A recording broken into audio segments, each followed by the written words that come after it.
Well, it's finally out. Over 3 years of development and over $4 million later, Mighty No.9 is finally out. And how is it? Well, I'm sure you guys already know. It's a perfect game. It's flawless. IGN said 10 out of 10. Mega Man lives on through Beck. It's a perfect game. It's a perfect game. It's a perfect game.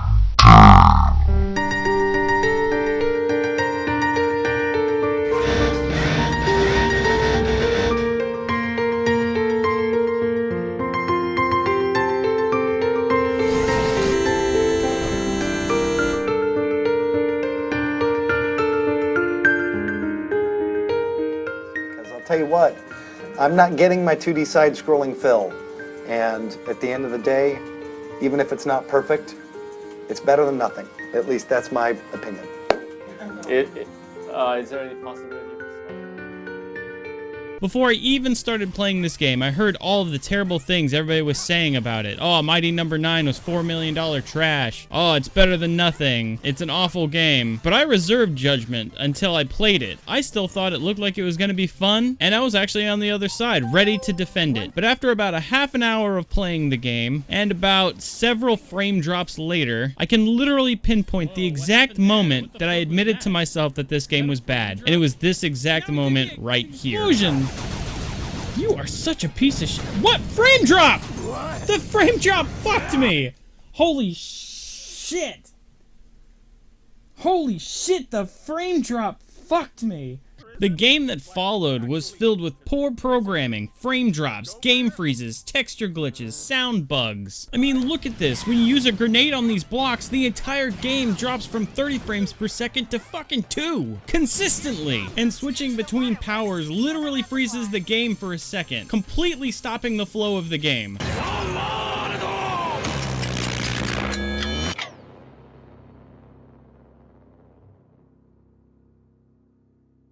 To give you an idea of what that's like, imagine trying to play a game like Mega Man and having someone constantly pause the game randomly while you're playing it. That's just poor programming. Even in Mega Man 8 on Sega Saturn, you could switch between powers without the entire game freezing on you. And you could switch between powers in the pause menu. In Mighty No.9, you can't even do that. You'll be awkwardly trying to switch between powers in the middle of a boss fight while you're taking hits. And you can push pause and literally look at your powers, but you can't choose them. Like, what the hell? Just let me choose the power I want. And I've had people say, hey, well, even the older Mega Man games would have frame drops and stuff. Oh, you mean the Mega Man games that were on a system that came out over 15 years ago? Like PlayStation and Sega Saturn? Did those games have a budget of $4 million? Guys, this 2.5 graphics that looks like a mobile game is not very demanding. There is no excuse for this game to run the way it does on these next-gen consoles. I was playing this on PS4, and I've heard some people say, well, that's what you get for playing the wrong version. Well, the Wii U version soft bricks your console, and there's reports of the PC version being read as a virus on their computer while they're trying to install it. So if frame drops on the PS4 version is the worst I get, I think I chose the right one. You know what's really funny though is that even the game before you start a level is like, you sure you want to do this? You are all set then? Now, I'm not one of the original backers for this game, so I don't have a personal grudge with how the game turned out, but I know a lot of people that donated a lot of money to this Kickstarter project, and it's really sad to see this 4-hour list of backers in the credits. Just seems like a list of people that have been let down. Like, that's who you let down, Inafune. You let down us. You let us all down, Inafune. You're just like my dad when he picked me up for the weekend. He'd said we'd go to the pool in the arcade, but instead he brought me home early because his Mexican girlfriend didn't like me, and you didn't really love me, just like my dad.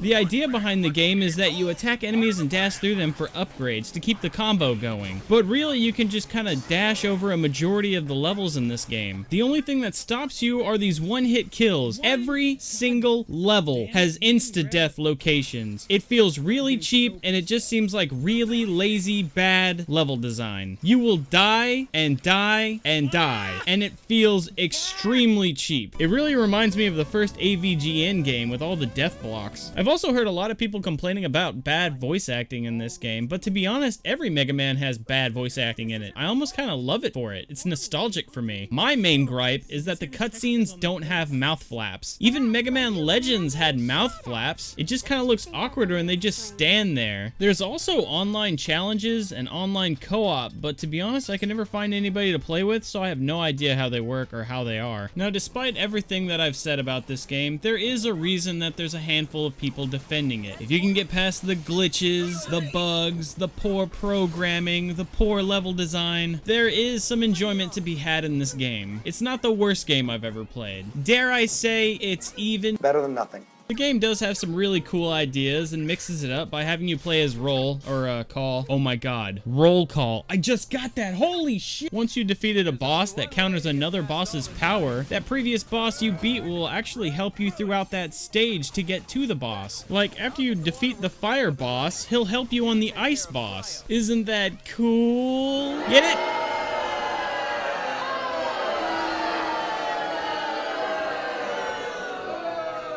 Chill out.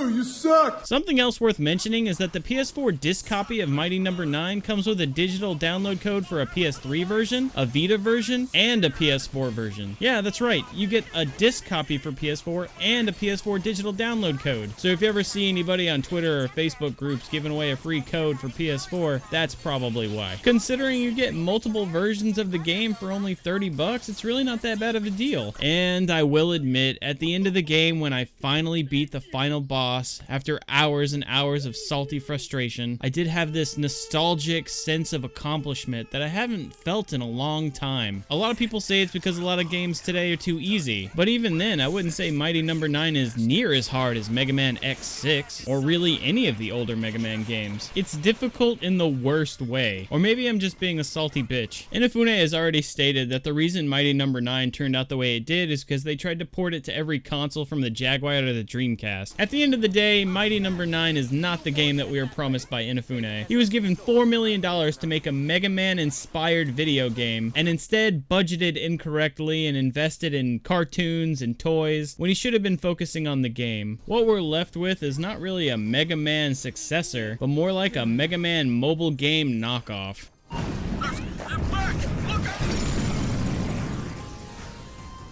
Game over.